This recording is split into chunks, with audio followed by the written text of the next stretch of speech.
Hello everyone. This video is going to cover final review problems 23 through 28. So 23, we have the quantity 7y to the negative 2/3 all raised to the negative 2.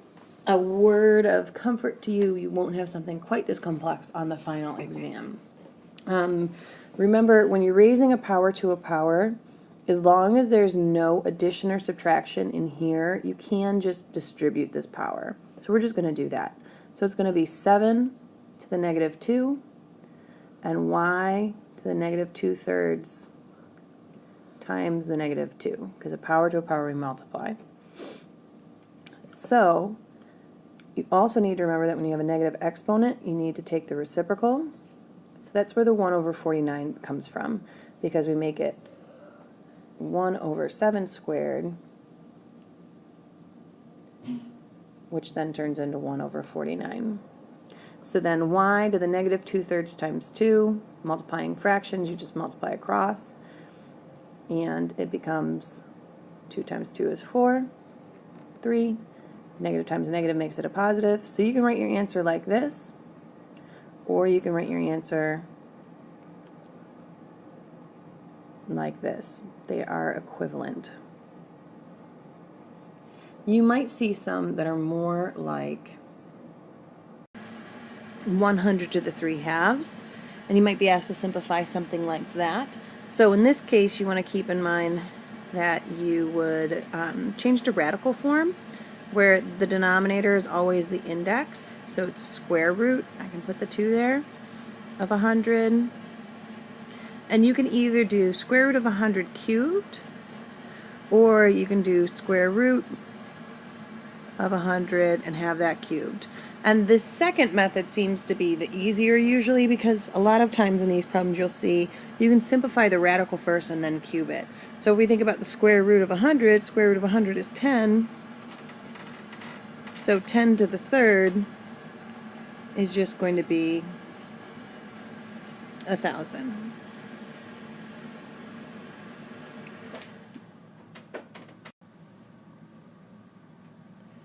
Another example might be something like 16 to the negative 1/2.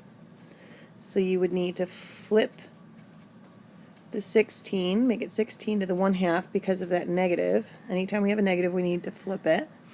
And then 1 over square root of 16 is the same as having 1/4. And you also want to think about things like 16 to the negative 1/3. Again, in something like this, you would flip it because of that negative exponent. You need to do the reciprocal. So you get 16 to the 1/3, which is the same as having the cube root of 16. And so the cube root of 16, we want to simplify that, write it in simplest form. So we do a factor tree. Obviously it's 4 and 4, 2 and 2. Since it's a cube root, we're looking for a set of 3, and this guy's stuck underneath. So this becomes 1/2 cube root of 2. And then this one, you're not allowed to have radicals in your denominator. So you would need to rationalize this denominator. So as a reminder, when you're rationalizing a denominator and it's a cube root, you need to multiply by something that has enough powers to cancel out a cube root. So now we have 2 squared and 2 to the 1st. So what we do to the denominator, we have to do to the numerator. So we're just multiplying numerator and denominator by the cube root of 2 squared over the cube root of 2 squared. And that is going to result in the cube root of 2 squared over 2 on the outside, cube root of 2 cubed, and cube root of something cubed is going to cancel out. So we will get the cube root of 2 squared over 2 times 2. This second 2 is coming from the cube root of 2 squared. The first 2 is coming from the 2 that was already out of the radical.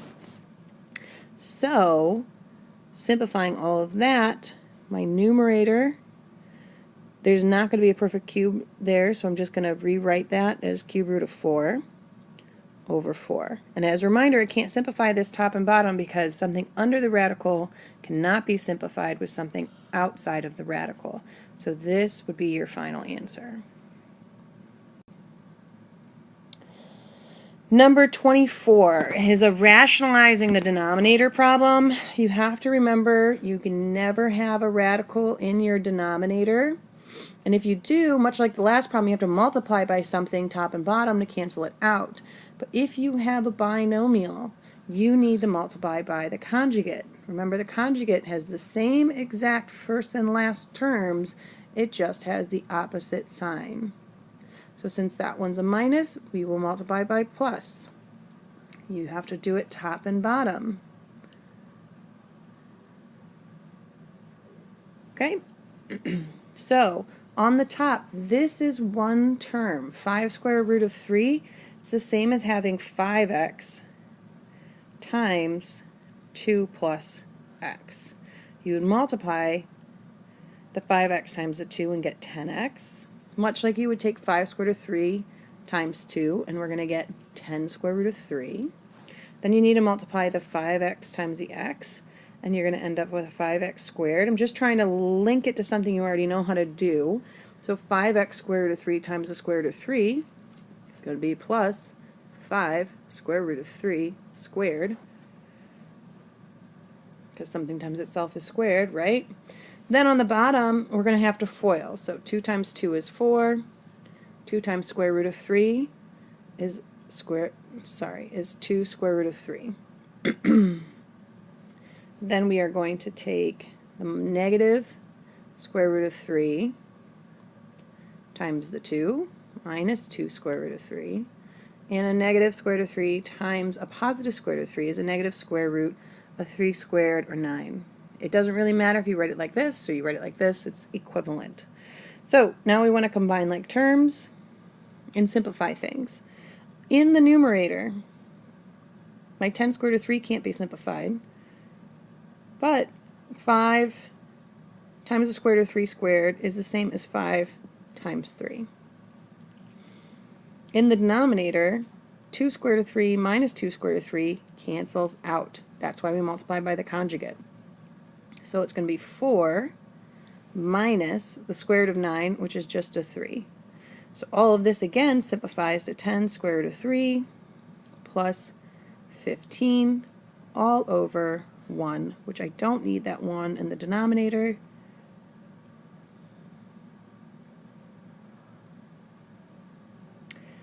And a lot of times on standardized tests, you're going to see it, standard form sort of has that real portion go, the rational portion go first. So you might see it sort of flipped around.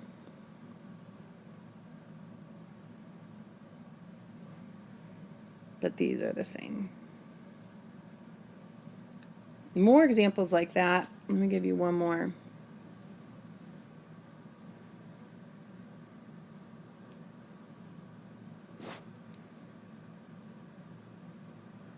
You might have 3 over the square root of 2 plus the square root of 5.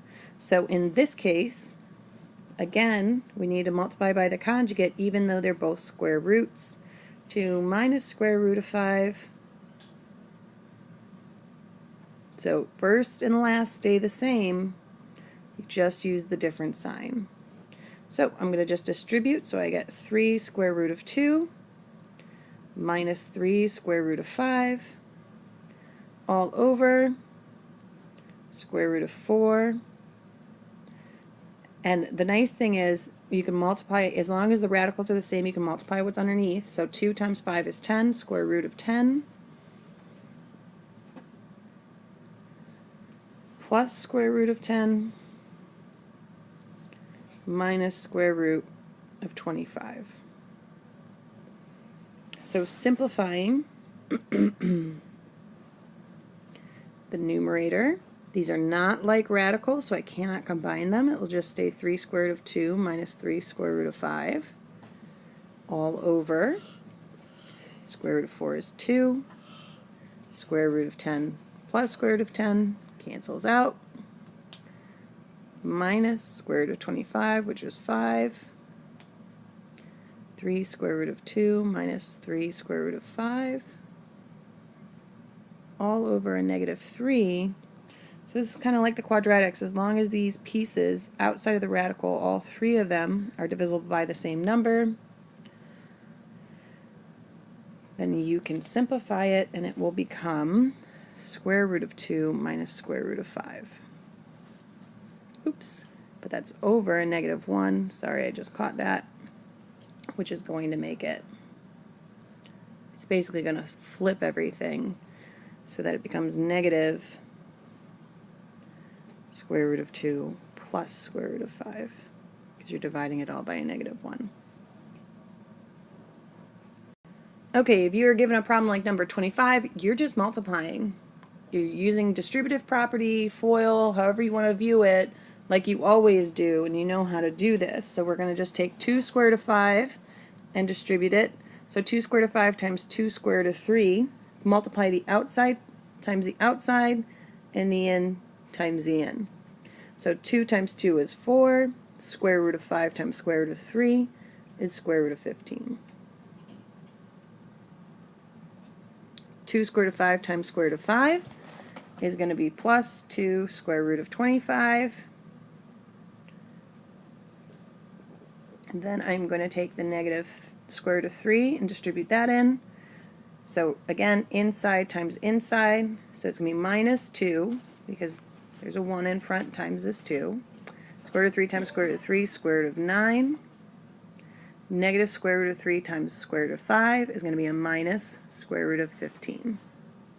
So you want to go through and simplify your radicals first. There's no perfect squares in this, so this is going to stay 4 square root of 15. This is 2 times 5, because the square root of 25 is 5.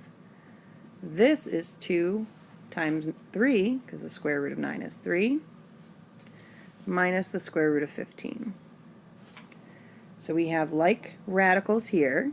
Keep in mind that this has a 1 in front, so 4 square root of 15 minus square root of 15 is going to be 3 square root of 15. And then the 2 times 5 is a 10, and the 2 times 3 is a 6. So we have 10 minus 6, which is a plus 4.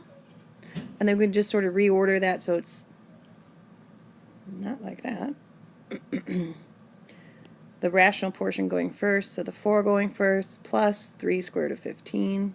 Really just changing the order I'm writing it in. Not that big of a deal. And that's your solution.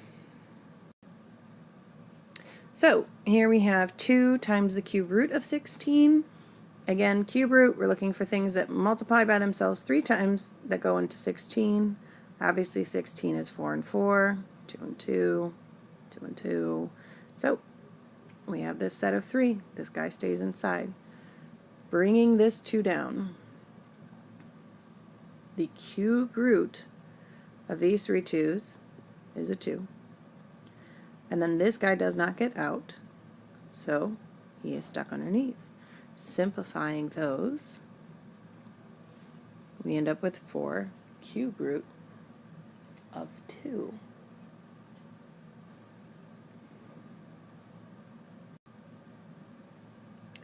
We have the cube root of x over the cube root of 2. Obviously, these are just really nice, straightforward problems. There's nothing to simplify. Remember, you always want to think, can I simplify top and bottom? 2 does not go into x. There's nothing to simplify. Nothing can be brought out because each of these is just a prime factor. So we're just going to go ahead and rationalize the denominator. So to rationalize the denominator on a cube root, since we have 2 to the first, we need 2 squared because we need these powers to add up to whatever the index is. So 2 squared top and bottom, because you need to multiply by 1. You end up with the cube root of 2 squared times x over the cube root of 2 to the third,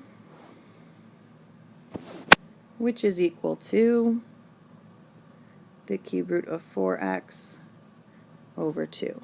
And again, while it is tempting to cancel out the 2 and the 4, you cannot, because this is 2, but this is the cube root of 4. It does not equal 4.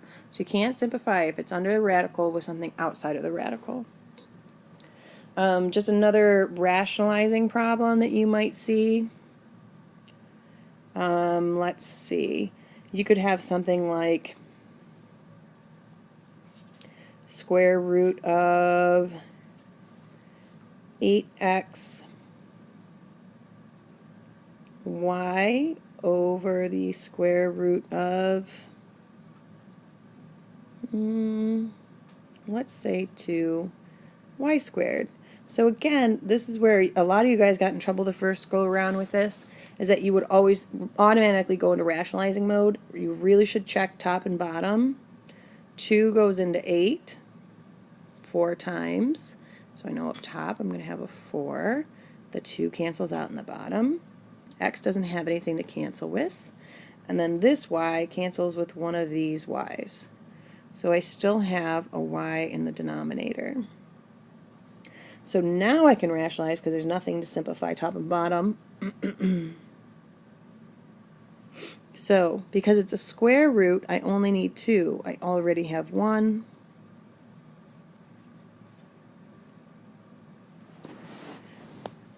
You don't really need to write that index, but I'm just doing it to help you guys keep it straight. Now we have 2 y's because it's a square root.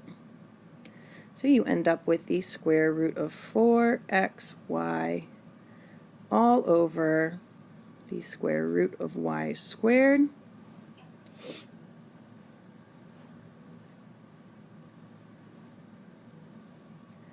which will simplify. Careful because you do have a 4 in here. The square root of 4 is a 2 xy over y, because the square root of y squared is a y. We made it that way.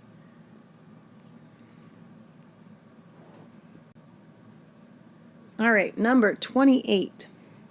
We have 7x to the 4th y over the square root of 5xy. Again, we want to check top and bottom. What's going to simplify? 7 and 5 don't have any common factors, but x will cancel, making this x to the 3rd. And y over y is definitely going to cancel.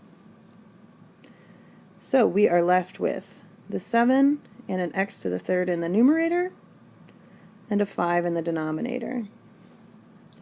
Square root of 5, top and bottom, because square root of 5 times square root of 5